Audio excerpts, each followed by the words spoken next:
Bonjour les amis, bienvenue sur ma nouvelle chaîne historique où je vous raconte aussi des légendes et des contes. Aujourd'hui, je vais vous raconter un conte. C'est le Noël des vieux. Mais auparavant, mettez-moi j'aime et abonnez-vous. Le Noël des vieux. Ils étaient très vieux et très pauvres, lui cassé, ridé, flétri, les cheveux tout blancs, le dos voûté, les pieds goutteux, toussant, crachant, s'essoufflant au moindre effort. Elle, cassée, ridée, comme une pomme de l'avant-dernier automne. Flétrie aussi, les cheveux gris, le dos voûté, le menton branlant, l'œil éteint, mais alerte encore quand il s'agissait de servir son mari.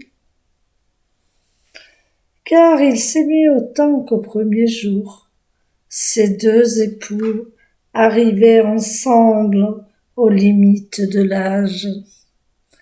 Ils ne se querellaient jamais, et c'était touchant. En vérité, de voir les soins qu'ils avaient l'un pour l'autre.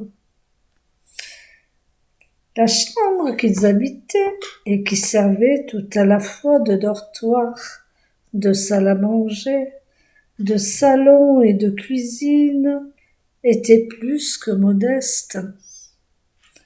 L'été, ils partageaient cette chambre avec beaucoup de mouches, et l'hiver avec un petit chien, leur seul ami, leur seule distraction. Et encore fallait-il le nourrir, ce petit chien, quand ils avaient eux-mêmes si peu à manger. De quoi vivaient-ils? Le mari tressait des paniers. La femme ravaudait des bas comme elle pouvait. La vue baissait beaucoup depuis quelques mois. Mais elle ne le disait pas pour ne point inquiéter son mari.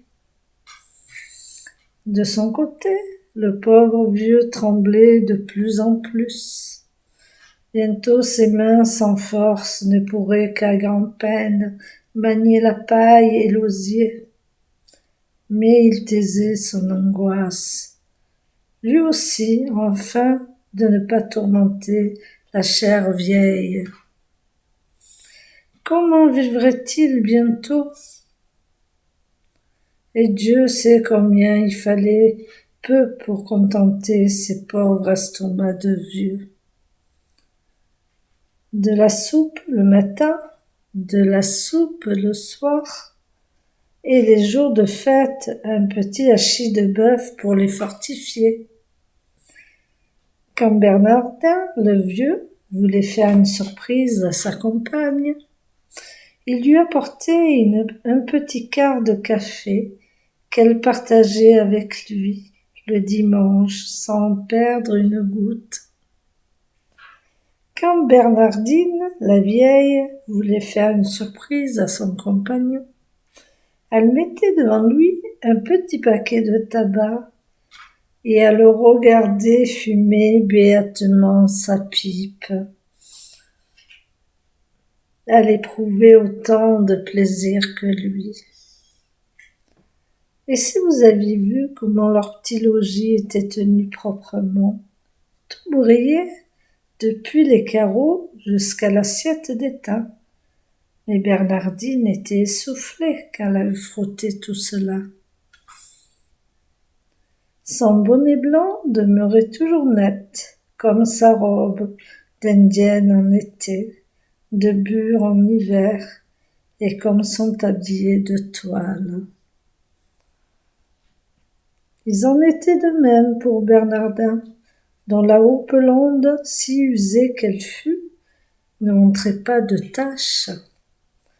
Ce soir-là, le 24 décembre, Au dehors, la neige et le vent semblaient en vouloir terriblement aux fidèles qui se rendaient à la messe de minuit. Aussi notre couple chancelant avait-il décidé de réciter le chapelet au coin du feu et de ne pas affronter la tourmente. On avait mis une bûche dans l'âtre, pas bien grosse, et cependant la plus grosse de la petite provision. Mais cette petite provision diminuait à vue d'œil, et de temps à autre, Bernardine jetait un regard furtif vers les morceaux de bois amoncelés dans un coin. Cela fera-t-il tout l'hiver? Question poignante. Le chapelet récité, avant de se coucher, fruleux sous le grand édredon de plumes recouvert de cotonnade rouge, les deux vieux époux se rappelaient leur jeunesse. Te souviens-tu de notre premier Noël, Bernardin? Tu avais les cheveux noirs, alors, et tu étais bien le plus beau garçon qu'on pût voir. Et toi, Bernardine, ma bonne, étais-tu mignonne avec tes cheveux dorés et tes yeux rieurs? Tu avais mis ton soulier, un soulier pas si grand que ma main, dans la chemise née, ma chère, et le lendemain, quelle fut ma joie d'y trouver une belle robe pour les dimanches. Le paquet n'entrait pas dans le soulier, mais il me fit joliment plaisir. Essaie un peu de mettre ce soir ton sabot dans l'âtre, Bernardine, ma bonne. Essaie un peu d'y mettre le tien, mon Bernardin. Tout en rangeant une chaise par-ci, un panier inachevé par-là, la vieille femme répétait. Ah, si le bon Jésus voulait nous envoyer seulement de quoi vivre, sans souci du lendemain. Ah, si nous avions 50 francs par mois. 50 francs à dépenser 12 fois par an. Tu n'y penses pas, Bernardine. Mais ce serait la richesse, cela. Ce serait avoir une vieillesse trop belle. Comme ils avaient tous les deux l'oreille un peu dure, ils parlaient très fort. Je ne saurais vous dire si quelqu'un écoutait par le trou de la serrure, mais on entendit comme un bruit de pas au dehors. As-tu bien fermé la porte au moins, Bernardin? Dit la vieille, en s'enfonçant sous les draps avec un léger frisson. Bernardin haussa les épaules en se glissant à son tour sous les couvertures. « Bah, répondit-il, je ne me relève pas pour y aller voir. Il fait trop froid. Le loquet tient bon pour ce qu'il y a à voler ici. Et puis la nuit de Noël, tout le village est sur le pied. » Ils avaient mis tous les deux leurs sabots dans l'âtre, les pauvres innocents. Vers minuit, toute grelottante, Bernardine se leva bien doucement et vint déposer dans celui de son mari un gros paquet de tabac qui pouvait bien peser 1 livre. Et elle se coucha, contente à l'idée du plaisir qu'aurait son Bernardin le lendemain. Vers 1 heure, le vieux se leva tout doucement aussi et vint déposer en claquant des dents les quelques dents qu'il lui restaient.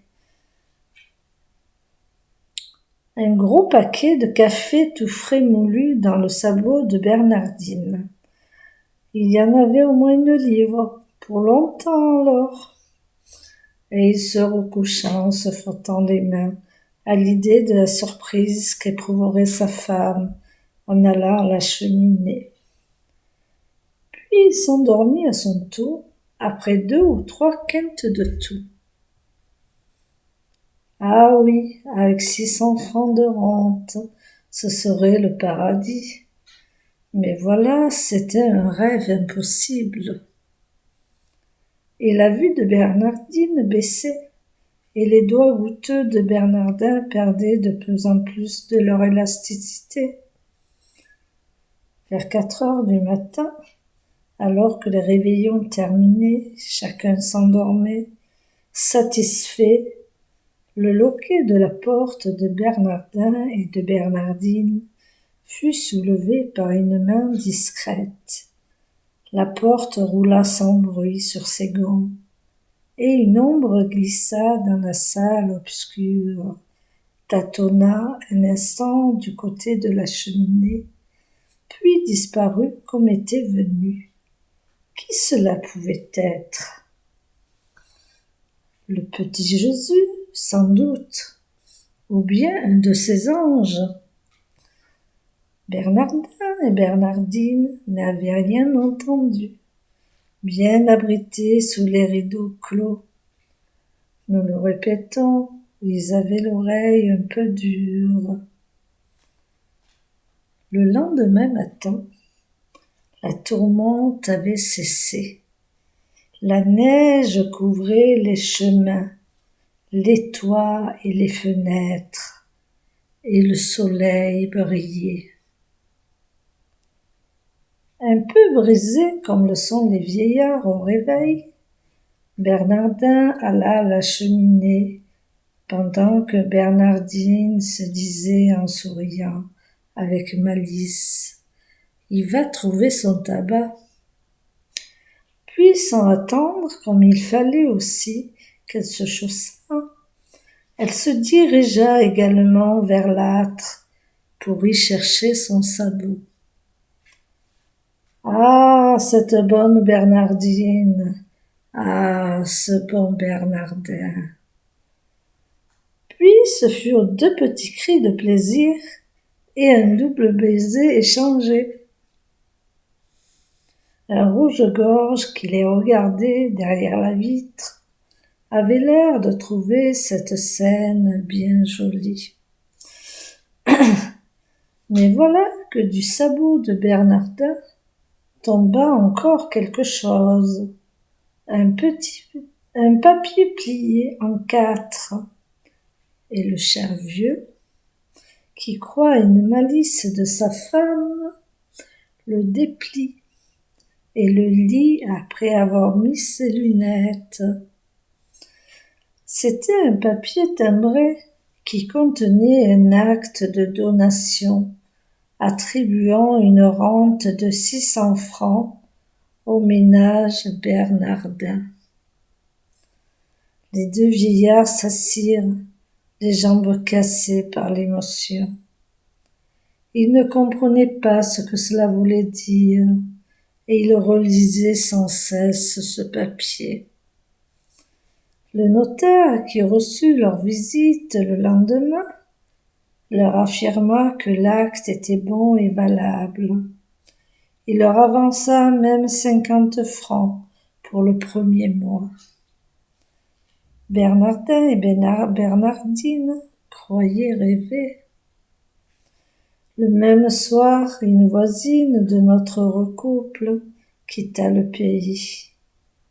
C'était une excellente veuve à laquelle Bernardine avait jadis rendu service.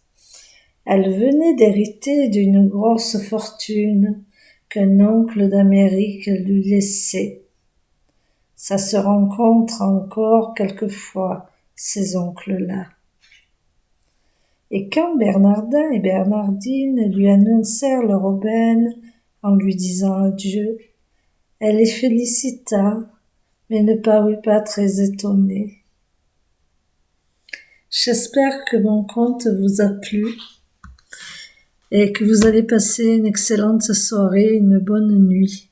Au revoir.